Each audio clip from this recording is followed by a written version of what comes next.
do carinha da mesa, o Mano Walter, me ajudar, né? Bom, mas aí, pessoal, quem viu a nossa comunicação pelas redes sociais, percebeu que nós teremos um tema específico hoje, né? Recentemente nós tivemos algumas inundações que foram muito trágicas lá no sul, né, no Rio Grande do Sul. Muitas pessoas tiveram suas vidas destruídas, né? Seu patrimônio, perderam entes queridos. Mas o que mais assustou muita gente foi a violência, né? Os saques generalizados, abusos, estupros, até mesmo em abrigos, né? Assim, coisas terríveis que aconteceram ali, mesmo uma situação de calamidade pública. E isso, e acrescido disso, né? Tem a questão da ausência do Estado, né? De poder auxiliar as pessoas e prover a segurança, né? Que deveria ser ali o que mais se espera do Estado é a segurança, geralmente, né? Além das outras coisas. E isso acabou ali ficando muito claro que não acontece, né? Na maioria das vezes, especialmente nessas situações de calamidade pública, de caos completo. Então, a gente chamou o Marco aqui hoje para discutir um pouco especificamente sobre isso, né? Como a gente deve se preparar para situações como essas, né? Porque uma coisa é você estar vivendo ali na violência urbana do cotidiano, né? Que você pode se preparar e estar atento a isso. E outra completamente diferente é uma situação de caos, né? Então, mas aí tem também algumas dicas, algumas medidas que o Marco pode sugerir pra gente, que podem nos ajudar a estarmos minimamente preparados para isso, né? Tanto para nos defendermos, como também defender nossas famílias, né? Numa situação como essa, certo? É que é uma questão sensível também, né? Então, por exemplo, você retornou aqui, né? As pessoas, por que o Marco retornou? Porque a gente até estava conversando, nossa, a gente precisava pegar uma situação real e trazer ele pra gente falar sobre essa situação real. Sim. Como que a gente pode se comportar, se precaver, se preparar para isso, né? E é importante que eu estou longe também. Então, assim, é como nós que estamos observando isso de longe, como é que a gente pode estar começando a se preparar? Porque o cara que está vivenciando isso, ele já está lá, né? Depois ele vai poder contar pra gente ou não, né, o que aconteceu. Mas do outro lado aqui, como é que a gente pode estar se precavendo? Nunca é totalmente, porque nesse ponto nós somos teóricos. A gente observa e tenta chegar a uma conclusão e projetar uma solução, mas é só na hora do quente mesmo, e nós vamos falar muito disso aqui hoje. Na hora do quente que você resolve o que tem que fazer, né? Sim, até complementando o que você disse, aí um amigo meu mandou uma pergunta, né, que eu falei no grupo pessoal que você ia vir e tal. Ele disse o seguinte: como se prevenir daquilo, como se prevenir para aquilo que está fora do seu controle? Então é importante dizer isso, né? Que a gente vai se preparar minimamente, né? Não completamente, porque, de fato, o caos, a palavra já diz, né?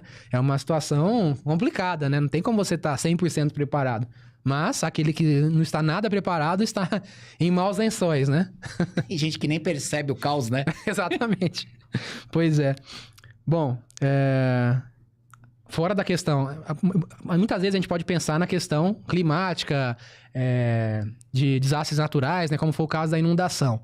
Só que num passado aí recente no Brasil, nós tivemos outros problemas também, que do mesmo modo trouxeram o caos à população, né?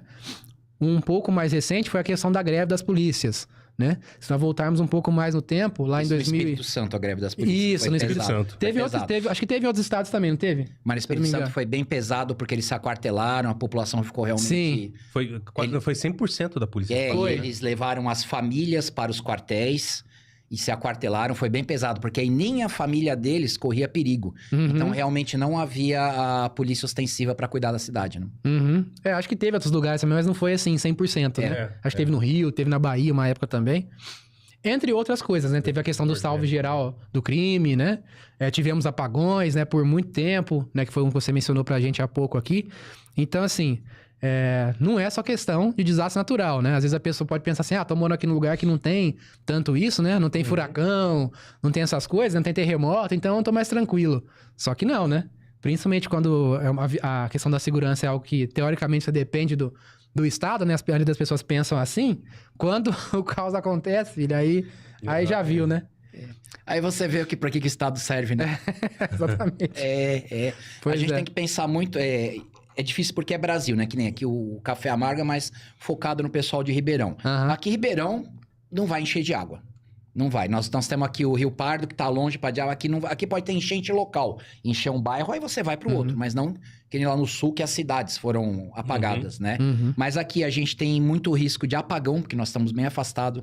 A gente tem risco de vento forte com apagão, de ficar isolado o resto do estado.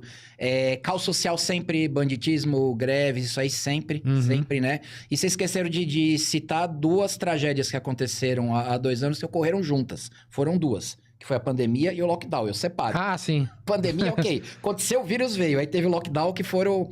A pandemia foi o vírus, o lockdown foram os vermes, né? Então, as 2 aconteceram ao mesmo tempo. E isso gera caos social. Pessoas sem trabalho, cidades fechadas, né? Há sempre o medo. Eu acho que o caos social, ele começa no medo.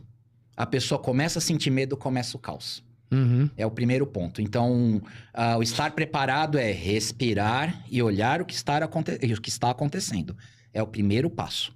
Você vencer o medo, porque, infelizmente, as mídias, a TV, elas vivem de você clicar, de você se interessar pela notícia. Então, o que é mais notícia, né? O coelhinho atravessou a rua ou o jovem foi esquartejado na escola? Você vai pro esquartejado. Você fala, olha, veja bem, nós estamos com uma enchente, mas se a gente tomar cuidado... Não, está tudo acabando pela... As pessoas vão pra essa notícia. E isso vai entrando nas mentes mais frágeis de um jeito que o medo impera. E o medo é a imaginação. Né? A atenção, o cuidado é uma coisa. O medo é aquela coisa infinita dentro da cabeça. Você não vê o que está acontecendo, mas você acha que está acontecendo e vai piorar. Então, o primeiro passo da preparação é respirar e trocar o medo por atenção, que é completamente diferente. É o primeiro passo. Sim. Tá? Equipamento vem depois. Certo. Vamos começar, então... Deve ser difícil, né? Tem que ter uma certa... Porque o sujeito, para falar assim, não, eu tenho que deixar de ter medo, eu tenho que olhar o que está acontecendo. Não é qualquer um que faz isso. Deveria, porque assim, é o cerne da sua vida. Em vez de eu terceirizar minha segurança, minha saúde, em vez de terceirizar, não. Você tem que terceirizar algumas coisas que é a vida moderna. Mas, por exemplo, minimamente na sua casa, eu vou puxar esse assunto no meio. Você saber o que é um disjuntor, saber o que é um registro, você saber arrumar alguma coisa, isso vai implicar lá na frente, numa situação de caos, você saber operar outras situações, você improvisar, você saber como as coisas funcionam, saber como as coisas operam, isso te deixa mais tranquilo, porque te deixa minimamente sob controle. Você não vai estar dirigindo um carro no caos, você vai estar surfando, então você vai estar tendo que equilibrar. É a bicicleta na descida. Você vai ali mantendo, não dá para frear, mas se vacilar, você cai. Então, tendo um mínimo de conhecimento geral da vida, você já começa a observar e falar, opa, tem algo errado, vamos avaliar as opções, e não simplesmente ter uma reação burra, que é o que a maioria tem, mas porque terceiriza a própria segurança. Certo.